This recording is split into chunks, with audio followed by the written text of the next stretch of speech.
Rant for Life, Real Anointed Needed Talk. I am Reverend Rene'e Ellis. Rant for Life is an unapologetic viewpoint of questions submitted, and also is sometimes it's just I'm talking about what I'm talking about.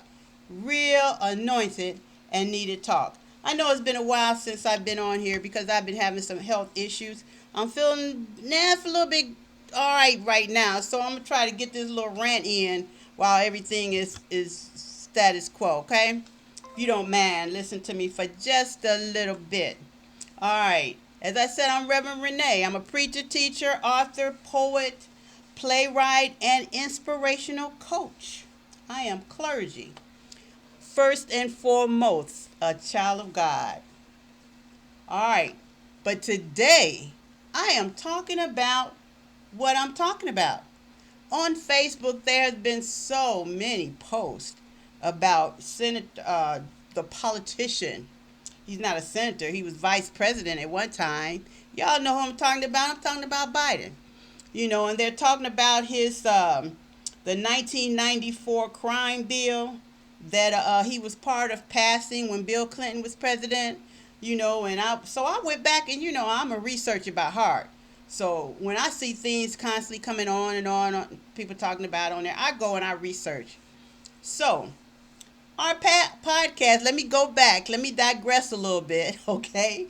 Our podcast episode today is entitled, Can I, He, You, Please Fix This? It's talking about fixing mistakes, and that's what I'm talking about today, about fixing mistakes. Can they be fixed? And I'm going to give you some situations, some steps that maybe you can help us in fixing this situation and maybe coming in agreement at the end that everybody is happy with, okay? But like I said, what pricked my interest in talking about mistakes and whether or not they can be fixed is about all this conversation about former Vice President Biden, who is now running for the presidential election. We all know, and people are talking about how he admitted that he kind of goofed a little bit in 1994 with that crime bill. Sometimes those mistakes are minor and don't cause much of a ripple in the world. Some mistakes in this world hurt people and have to be dealt with. And some can be dealt with quickly, and we know some can be dealt with completely. And others have lasting and irreversible effects. And it looks like this crime bill has some irreversible effects in there only because everybody that sits at the table don't want to correct this 1994 crime bill. So I went especially to look back at this website called Fact Check Post. And the featured post was Biden on the 1994 crime bill. It was a fact, F-A-C-T, check site. It was a posting. And it was talking about Biden on the 1994 crime bill. And it was written by Lori Robertson. And it was posted on July 12th, 2019. I guess that's when it first started. People first started talking about what Biden did with the crime bill. And the crime bill has to do with 3 strikes, you're out. It has to do with giving more money to the prison system.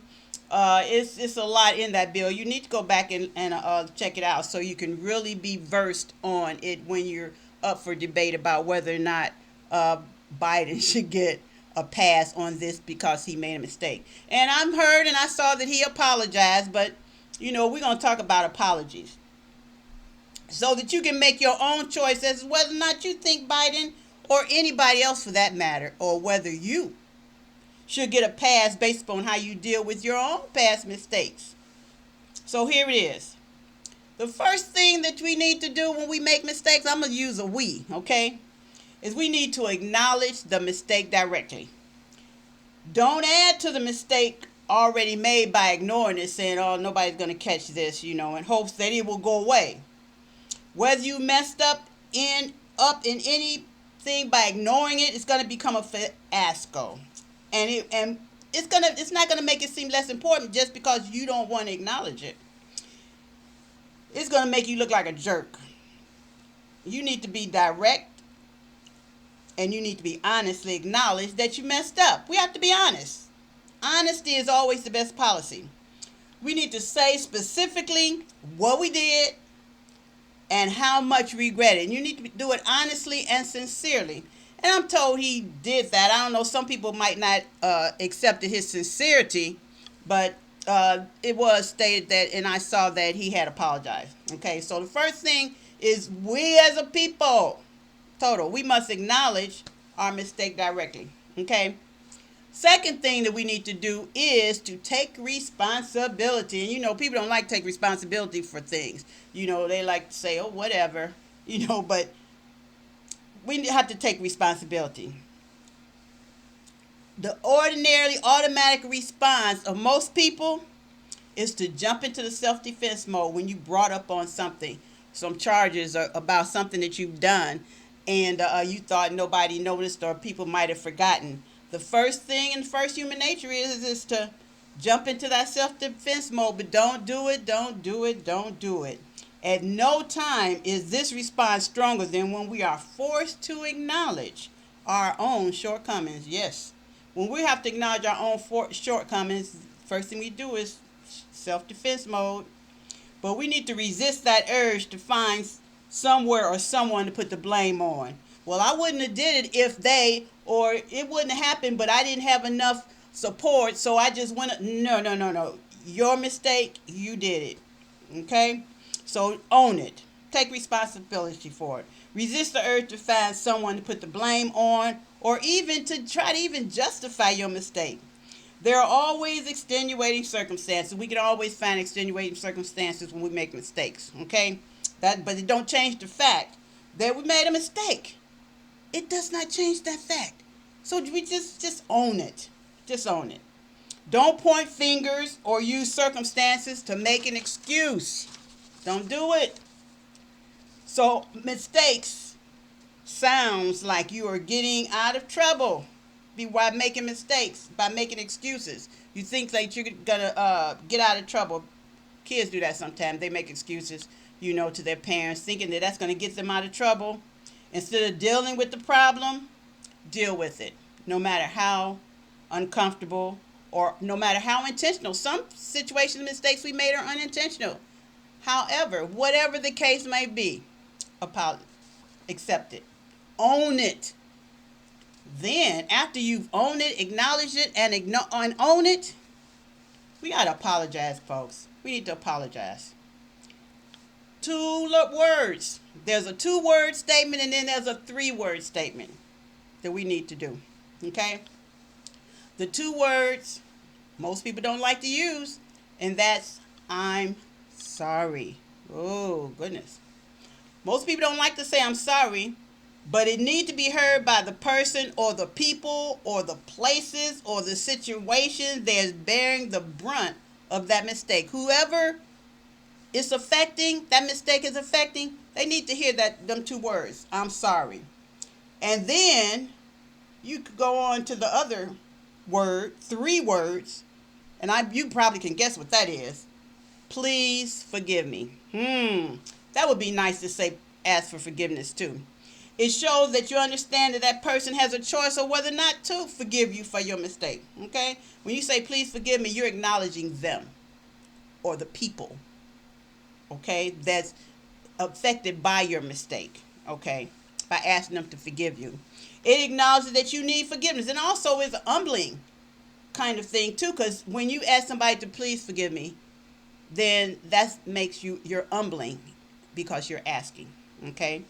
You're not forcing them to accept the apology and just moving on, or choose to ignore or refuse your apology. They can do that. They can move on. They can choose to ignore it and leave you with nothing else to do. But everybody wants to be the bad guy and refuse to accept the apology. Not everybody. Everybody don't want to. Some people want to be bad guy and say, hey, forget you. I ain't thinking about your apology. I don't care. I don't accept it. There are some people like that. There's nothing you can do about that. Okay? The ball is in your court. Just apologize. I'm sorry. 2 words. 3 words. Please forgive me. Humble yourselves, okay? But the ball is in your court. The person can forgive you. Some people forgive you anyway, whether you ask for forgiveness or not. I'm one of those people. Hey, I'm going to walk it off because I'm not going to spend my time dwelling on that negativeness because the negativeness mess with your health and bring you down, okay? So I'm going to forgive you whether you ask for forgiveness or not. But it does feel good, and it's nice to know that you acknowledge and recognize you're wrong and ask for forgiveness and also saying you're sorry. That helps, okay? Nobody's going to turn away from that. Well, I better not say nobody because some people will. The hardening of the heart. Lord said don't harden your heart, you know. So don't judge other people in their wrong because with the same measure that you judge other people, you will be measured too. A wrong is a wrong, but don't point fingers, okay? Because you're going to make mistakes too. Now, the other thing that needs to be done is offer a practical way to make up for mistakes. Don't just leave it like that. Well, I said I'm sorry. Yes, you said you're sorry, but is there some way that you can make up that mistake? In a few rare cases, there's really nothing you can do about it, okay? Nothing you can do. What's done is done. However, in most cases, though, you can think of a way to make changes. If you're broken or lost or otherwise damaged some property, you can offer to pay for it or replace it, But if you've hurt somebody that you're close to on a deep level, and when it comes to systematic racism in this country, we are hurt at a deep level, okay? You might want to, people that have hurt us might want to offer a solution. And if they're at loss that they don't know what they can do to make up for this racial divide, they need to ask that question. What can I do to make this up to us? They need to say that. They need to say, what can I do to make it up to you? That's what they need to do, because I think it was more than a mistake, but we're just going to call it a mistake right now, okay? Those that have done crime bills and things or passed bills in legislature against the black community back in the 90s, when they thought that they were doing the right thing or they compromised themselves because their part of the bill was put in, so they accepted the part that they didn't want in the bill and that they didn't agree with.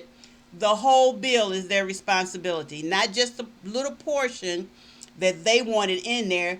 They compromised as a politician, so they have to accept the brunt of all of it, okay? So now it's time for them to say, what can I do to make this up to you, the black community, okay? Whether it's mayor, governor, city officials, politicians, no matter who it is that made the mistake and want to be forgiven and to want to make it right, they need to ask that question. What can I do to make this up to you? However, don't be rushed to judgment.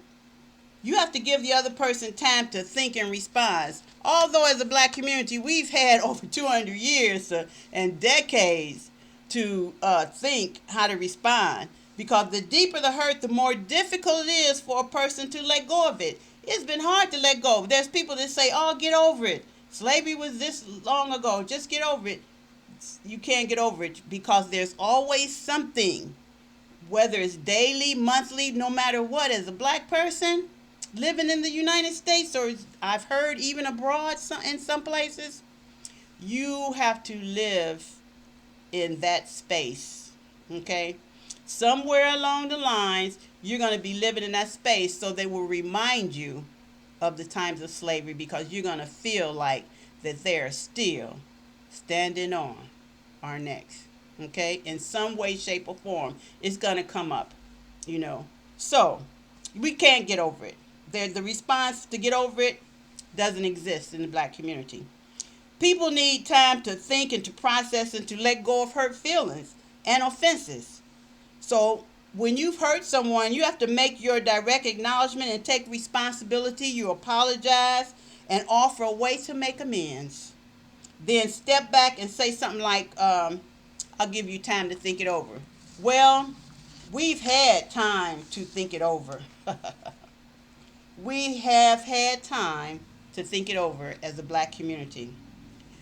You want to offer us another or a specific time to talk, and you want to don't forget to follow through on what you said, but sometimes you forget to follow through on what you've said.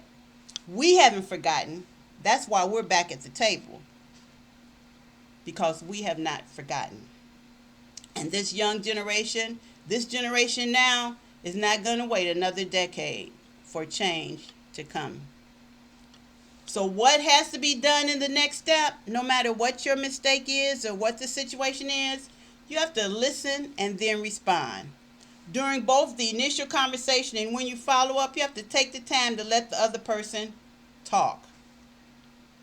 Venting. Protest is venting. Okay? We're venting. It isn't fun to some people to listen to the vent of the protest, the chant of Black Lives Matter, the chant of calling out the names of Breonna or Aubrey or even Sandra Bland, that all those names. That's venting. And it's not fun for a lot of people that are guilty, okay, of putting this hurt or ignoring the hurt that has been put upon our people. But sometimes what people need most is just to share how deeply they're hurt. So we're sharing how deeply we're hurt. There are those that are foot soldiers. There are those that are praying. There are those that carry provisions for the soldiers that are marching in the protest. That is venting. Everybody have a part. There's no part that's too big or too small. All of us have a part.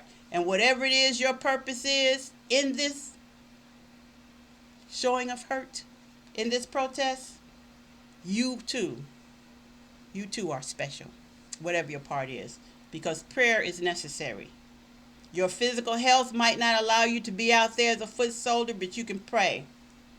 You can put your money in Black Lives Matters and NAACP and all the other avenues or that are funding this reform, okay? But venting isn't fun to listen to those who have made those mistakes. Even those, more so to those that have not even asked for forgiveness or not even trying to respond. Okay?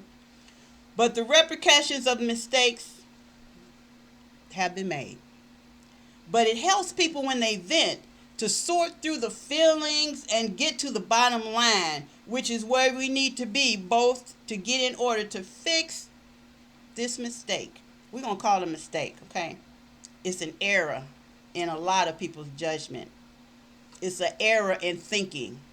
It's an error in lack of wisdom. It's an error in lack of understanding. It's an error in thinking you're privileged. It was an error, but it can be fixed. So we're venting in protest. But it's time to fix the problem. So it's time for you to listen and respond. The last step in fixing any situation is to do what you said you will do. This last point is very important, because if you offer a way to make up for the mistake, the error, the misjudgment, the blindness, it's been accepted, follow through as quickly as possible. Failing to do what you said that you will do will only bring that mistake back. It brings it back. And that's what's been happening over generation and generation. Through the politicians, through wherever it is. Whether it's in your home, whether it's in your church, in your families, on your job. Disacknowledging the mistake and not responding the way you said you're going to respond brings it back. It brings back the pain. It brings back the hurt. It brings back the unpleasant way and makes it almost impossible for you to be taken seriously. That's why they don't take you seriously now. We don't take you seriously now, because you've always come up with You're going to do. You're going to do. You're going to do. And then those that try to do, you make statements like you're going to do everything in your power to hinder the process, to make it better for those that want to make it better. So then the process goes over again and you try to apologize again. But why should we believe you?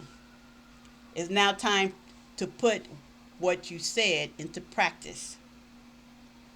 It's time to be who you said you were going to be. If you're sorry, great. Now it's time to see the results. If you acknowledge the mistake, great. If you've taken responsibility for the mistake, the error in your ways, the error in whatever the situation is, great. If you've apologized, great. If you said you're sorry and you asked for forgiveness, great. If you offer a practical way to make up for this mistake, great. If you've given the other person or the situation or the people affected by the mistake time to respond, great. If you're now at the listening table and you want to respond, great. All we're saying is do what you said you want to do. This is Reverend Rene'e Ellis. And my episode, Can I Hear You Please Fix This? That's the question. Can this be fixed? This is R.A.N.T for Life. Real Anointed Needed Talk. I'm Reverend Rene'e Ellis. If you've liked our show and want to know more, check us out on Facebook, Twitter, Spreaker, most podcast platforms, Instagram, SoundCloud, on YouTube, REVELLIS 50 on YouTube channel. Everything Reverend Rene'e is on YouTube, okay?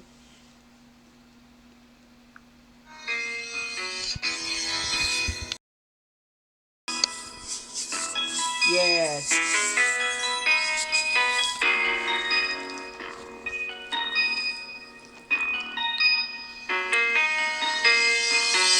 R.A.N.T for Life. Real Anointed Needed Talk.